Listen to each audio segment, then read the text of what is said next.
এই যে দেখছেন, এটা রানীগঞ্জ হাট। এটা শুধু একটা বাজার না, এটা গ্রাম বাংলার প্রতিদিনের জীবন। ভোরের দিকেই এই হাটের প্রস্তুতি শুরু হয়। দূর দূরান্ত থেকে মানুষ আসে, কেউ আসে সবজি নিয়ে, কেউ আসে মাছ নিয়ে। একটা সময় ছিল যখন এই রানীগঞ্জ হাটটি গরু, মহিষ, ছাগল কেনাবেচার জন্য বিখ্যাত ছিল। চারপাশে শোনা যায় কেনাবেচার হাক ডাক, দামাদামি, হাসি, কথাবার্তা, সব মিলিয়ে হাট মানে একটি ব্যস্ততা। রসুন কেজি কত? আধা কেজি দাও তো।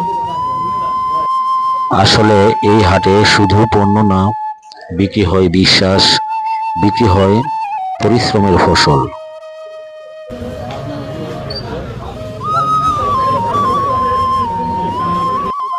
এক পাশে সবজির সারি, লাল টমেটো, সবুজ শাক, তাজা বেগুন, এবং অপর পাশে হাঁস মুরগি নিয়ে দোকানিরা বসে আছেন।